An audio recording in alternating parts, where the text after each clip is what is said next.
Okay, so let's go na tayo.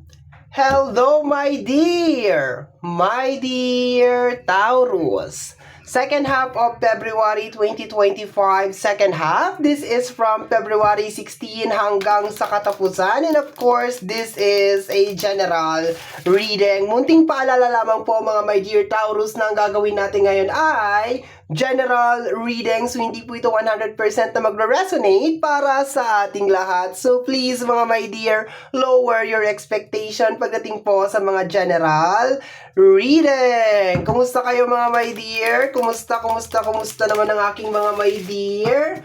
I hope and pray na nasa mabuti kang kalagayan ngayon my dear habang pinapanood mo itong ating reading. And kung mapapansin mo mga my dear, medyo maaga yung ating upload today. Dahil, sige, bababa ko muna to kasi meron din akong gustong sabihin. Medyo maaga yung reading natin ngayon mga my dear kasi hopefully, second week ng February, my dear, tayo ay maoperahan. Hopefully yun hopefully. Nakadepende yun, my dear, kung mabubuo na natin yung opera. Okay? So, sa mga hindi po nakakaalam, ako po ay merong gallbladder stone or bato sa abdo.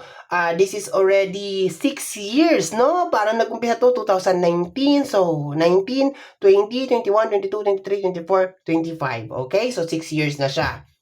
So, yun nga. So, every time na sinasabi kasi ng doktor sa akin na operahan na yan, tanggalin na natin. Lagi ko kasi sinasabi na, ay dok, hindi pa po kaya. Sa totoo lang po, hindi naman talaga kaya kasi masyadong mahal magpa-opera. So, ang ginawa ko nitong mga past few years, of course, diet, pagkain, bantay-bantay, tapos yung mga herbal, ayan, may mga gamot, sa halo-halo na mga my dear para ma-flush lang siya. Pero sad to say, every time na nagpapacheck up ako mga my dear Taurus, palaki lang siya ng palaki. So, sinabi na naman sa akin ng doktor na kailangan na daw talaga siyang alisin. Kasi from 1.0, naging 1.7, naging 2.3, ayan. So, palaki na talaga siya ng palaki. And halos lahat na po talaga ng herbal, lahat na ng mga gamot ay ininom ko na po talaga. And palaki pa rin siya ng palaki. So, ang isa pa po sa reason kung bakit maaga ako nag-upload ngayon is kakatok po ako sa puso ninyo mga my dear, dun po sa mga meron pong extra. Of course, prayer is the number one sa lahat po ng mga magdadasal na matuloy po yung operation at dun po sa mga magdadasal ng fast recovery ko. Maraming salamat po mga my dear. Napaka-importante po ng dasal. Ulitin ko po para po dun sa mga meron mga extra, meron pong mga kaunting na itabi, di ba? Yung extra talaga, extra talaga, sobrang extra lang. Kahit po small amount, napakalaking bagay na po yan mga my dear. Naglagay po ako mga my dear Taurus ng aking GCash number sa description box down below. Maraming salamat mga my dear Taurus sa mga magdadasal, sa mga mag-aalay ng dasal, sa mga magbibigay po ng pinansyal na tulong. Okay? So, mga my dear, hindi ko na po patatagalin. Ayan. Umpisa na natin yung inyong reading kasi ayaw kong mainip kayo. Okay? Once again, maraming salamat po, mga my dear Taurus. Okay? So, let's go na tayo, my dear Taurus. Second half of February 2025. Start tayo, my dear, sa Oracle card. Okay? Meron na nag-flip. What is this? Message of guidance. Okay, you have here message of guidance. Okay, so posible ang reading natin today is more on guide para sa'yo. Okay? More on mga guidance yung eksena ng ating reading today. Okay, tingnan natin bakit. Let me see. Next energy is energy ng conflict, okay? Differences, ayan, away to my dear, okay? Posibleng may mga ganun na eksena my dear sa second half of February. Okay, tingnan natin. So, meron conflict. Posible naman my dear na hindi as in like mag-aaway kayo. Posibleng differences ng opinion, parang ganon, okay? Tingnan natin. Hindi pagkakasundo, okay? Tingnan natin. Pwedeng debate, di ba? Pwede naman. Tingnan natin, my dear. May nararamdaman ako na energy na posibleng mag-umpisa din to, my dear, bago mag-start ang second half of February. Parang papasok siya, okay? Pero parang dala-dala mo pa rin yung dala-dala mo pa rin yung, posible siya mag-start ng second half of February or bago sumampa ang second half of February. May ganun ako na nakukuha na energy. Pero parang dala-dala mo pa rin siya, my dear, kasi. Dala-dala mo pa rin yung tension. Okay, tingnan natin ha. We have here, I am afraid to contact you. Okay?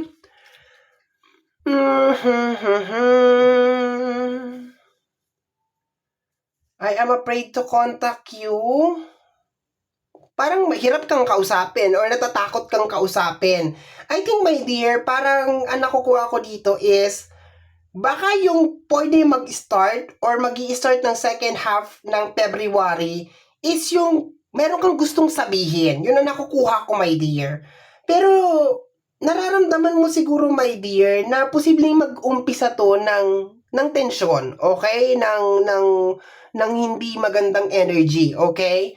So, parang nagpipigil ka, my dear. I think we should slow down. Okay. May gusto kang ikat. May gusto kang ikat, my dear Taurus, okay? Nararamdaman ko dito, my dear, na yes, may point ka. Tama yung nararamdaman mo. Pero parang hirap ka kung paano mo i-deliver. Okay? Posibleng naiirita ka, my dear, sa isang tao. Meron ka napapansin na hindi mo gusto sa kanya, my dear. Parang gusto mo muna manghingi ng space sa kanya. Parang gusto mo muna mag-time out, my dear Taurus. Ayan. Ayan. Kaso, nakukuha ko dito, my dear, na umiiwas ka or parang ayaw mong magkaroon ng tension as much as possible. Okay? So, yun ang nakukuha ko. Tingnan natin, my dear. Parang ang hirap nitong kalagayan mo, my dear Taurus. Alam mo, nakailang reading ako sa'yo, my dear Taurus. Nakailang reading na ako sa'yo. Lagi may ganito na eksena. Yung parang napapagod ka na sa energy ng isang tao, pero hindi mo masabi-sabi sa kanya na nakakapagod na siya. Yung parang ganun. Kasi parang iniiwasan mo, my dear, na mag-away kayo, or baka ma-misunderstand ka niya. Ayan. You are afraid to contact or parang makipag-communicate, my dear. Kasi, ayaw mo ng gulo, ayaw mo ng away, my dear. Ayaw mo talaga, as much as possible, ayaw mo ng gulo, ayaw mo ng away. Okay, so let's go tayo. Cut na natin to. Kunin na natin, my dear, yung iyong 8 cards. Message of guidance. Okay. We have here the Queen of Cups. Ayan, oh. Ang haba ng binigay mong pasensya dito sa tao na to, my dear. To the point na naunang lumabas si Queen of Cups, ang haba ng binigay mo na pang-unawa at pag-intindi sa kanya, my dear. Okay? I think parang gusto mo nang sumabog dito, my dear Taurus. Okay? Ayaw mo lang talaga ng gulo eh. Okay, let's go tayo, my dear. Kasama ng ating Queen of Cups. Bakit ko nasabi na masyado mong inintindi tong tao na to, mahabang pasensya ang binigay mo sa kanya? Kasi yun ang trabaho ni Queen of Cups. Okay? Si Queen of Cups, my dear, kung i-summarize ko yung energy niya or paliliitin natin yung energy niya, kahit anong gawin mo kay Queen of Cups, lagi niyang binibigyan ng malalim na kahulugan. Kunyari, niloko mo siya. Ay, kaya niya siguro ako naloko kasi ganito, ganyan. Lagi niyang binibigyan ng... ang problema kay Queen of Cups, positive. Yung kanyang... hindi inaano ni Queen of Cups yung negative. Hindi niya tinitingnan yung negative na nagawa. Okay? Malaki din ang naiambag ng tao na ito. Kung sino man to itong kausap mo dito, my dear, malaki yung naiambag. Sino man tong energy na to, malaking naiambag nitong tao na to, my dear, para humaba ang pasensya mo. Okay? Yun ang nakukuha ko. You have here the energy of the Ace of Wands. Gusto mo na mag-start. Parang gusto mo nang umalis. Gusto mo na mag-start na lang ng panibagong buhay. Malayo, away, di ba? Away from this energy, away from this person, okay? Parang napapagod ka na, my dear. Yun ang nakukuha ko. Meron kang Ace of Wands. This is energy ng new beginnings, my dear. Okay? So, tingnan natin. Next energy. We have here the energy of The Fool card. O, diba? Gusto mo na mag-start, my dear? Marami sa inyo, mga my dear Taurus, ang pagod na kayo. Okay? As in, pagod na kayong umintindi, pagod na kayong umunawa, pagod na kayong mag-adjust. Mararamdaman mo, my dear, sa second half of February na parang ibinigay mo lahat pero walang nagbabago. Okay? Isa sa energy din na nakukuha ko dito, parang you are with somebody na very, very toxic, my dear. Nakaka-drain yung kanyang energy. Okay? Very, very toxic yung kanyang energy. Okay, so let's go tayo. Meron kang Ace of Wands, meron kang Full Cards, energy ng new beginnings. Marami sa inyo ang gusto mag-umpisa pero hindi nyo alam kung paano nyo gagawin. Okay, next over here is the energy ng Tower. Ayan, no, may Tower ka, my dear. So, I think baka yung connection ninyo parang hindi na magwo-work. If just in case ipagpapatuloy mo to, talagang madidrain ka ng madidrain, my dear Taurus, sa energy ng the Tower. Okay? Ang lakas ng energy na wala ang dami mong sinakripisyo, ang dami mong binigay, pero walang nagbabago, my dear. Actually, parang nakukuha ko, naaawa ka sa sarili mo this time. Okay? Baka din meron din nagtatanong sa inyo na nagmahal lang naman ako, pero bakit ganito? Bakit ganito yung bumalik? Bakit ganito yung return? Okay? Ayan. Okay, my dear. Ang sakit ng reading mo, ah. Ang sakit ng reading mo, tumatagos, my dear. Nararamdaman ko siya. Okay. Let's go. We have here the Two of Pentacles. Lahat ginawa mo, my dear, oh, sa energy ng Two of Pentacles. Partner kasi yan ng Queen of Cups. Posibleng may kinalaman sa usapin ng pinansyal. Posibleng inuuna mo nga siya kaysa sa sarili mo. Okay, pwede. Okay, pwedeng ganon. Kasi this is juggling na energy. Kung makikita mo, my dear, maalon sa likod. Ito, my dear, yung alon, my dear, sa likod ng Two of Pentacles, ito yung hindi makontrol na emosyon na pumapasok sa'yo or energy ng mga energy sa paligid mo, my dear, na hindi mo makontrol. Akalain mo yun, yung ganitong energy, my dear, yung typical na may problema sa usapin ng pinansyal, tapos binabalanse mo pa yung problema, alam mo yung problema, may problema after problema after problema, nakaka-drain to, my dear, no? I'm surprised na hindi ka pa naglalakad, my dear, na nang nakabahag, 'di ba? 'Di ba? Kasi nakakabaliw yung ganitong energy. Okay? Parang baw ka na lang ng baw. I'm really sorry. Posibleng you are dealing with a very narcissistic na tao. Okay? So, let's go tayo. Hindi ka mananalo sa narcissist. Let's go tayo, my dear.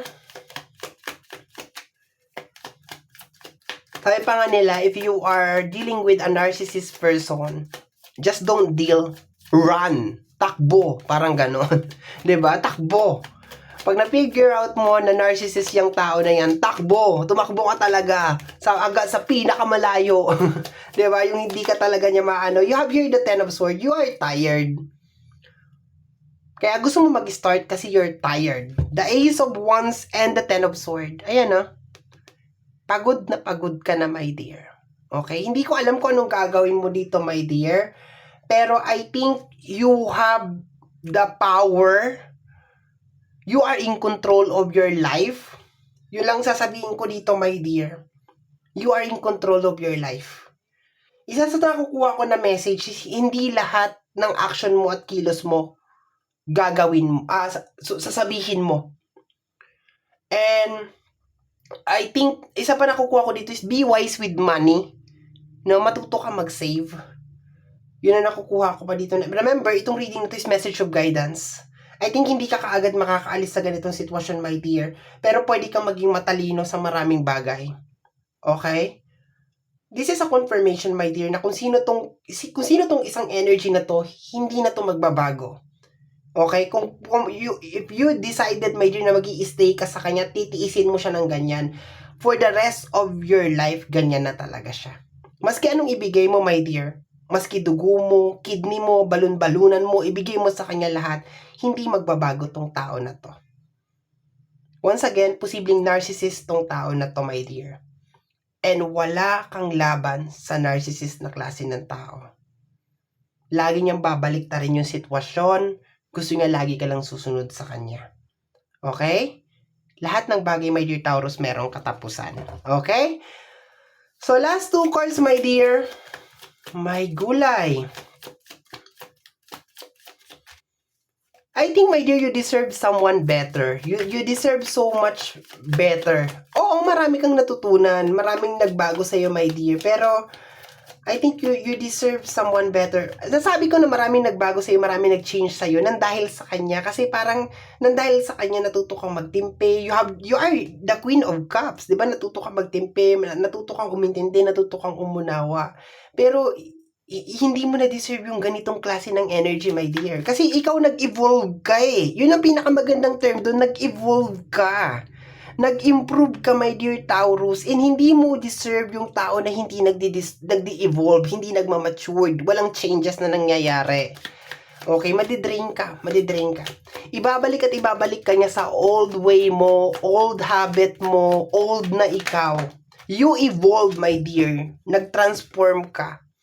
Pero I think kung sino man itong tinutukoy, hindi siya nag-evolve. Okay? We have here the energy of the Chariot. You just need to be strong. Okay? Kung meron kang, I think sabihin mo na lang siguro, my dear, talaga. Okay? Kung hindi man niya matanggap, yung mga sasabihin mo, o yung kung magkakaroon man ng away o hindi pagkakaunawan, sabihin mo na lang, my dear, para makapag-start ka.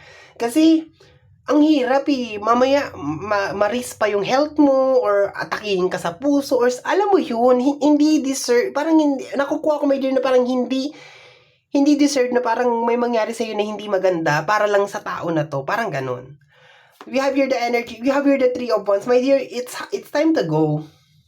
It's time to go, my dear. Pero meron ako nakukuha na isang energy na parang hindi mo magawa-gawang umalis. I think umpisa mo to, my dear, sa pag-open up, no? Open up. Sabihin mo yung mga bagay na hindi mo talaga gusto.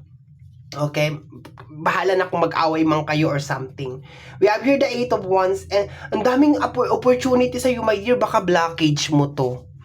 Baka blockage mo rin siya, my dear Taurus. Siya yung dahilan kung bakit hindi ka nakakaalis sa isang sitwasyon. Okay?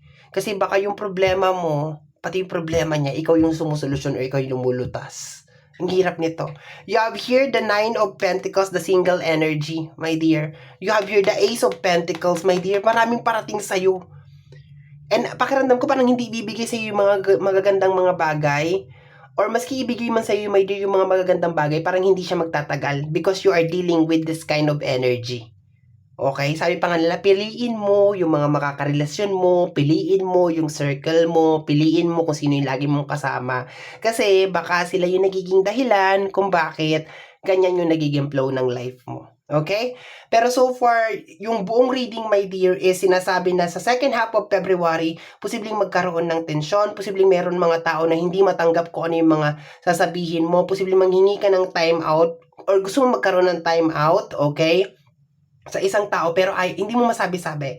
Yung buong energy ng second half of February, sinihila ka lang talaga, my dear, palabas sa isang sitwasyon or sa isang tao, palayo sa tao na yan as much as possible. Sinasabi ng bottom deck of the card na napakaraming blessing na parating sa'yo, my dear. And baka masayang lang habang kasama mo pa rin tong energy na to, itong tao na to. Okay? So, my dear Taurus, yan ang reading mo para sa yung second half of February 2025. Sa mga, my dear, kung nagustuhan mo to, especially kung napadaan ka lang, don't forget to subscribe. Pakiclick lang, my dear, ang notification bell para ma-update ka sa aking mga upload. And free to like, free to share, free to comment sa lahat ng ating mga videos. Once again, my name is RJ, also known as Apo J. Maraming salamat po, and until next time, bye-bye! Thank you, my dear!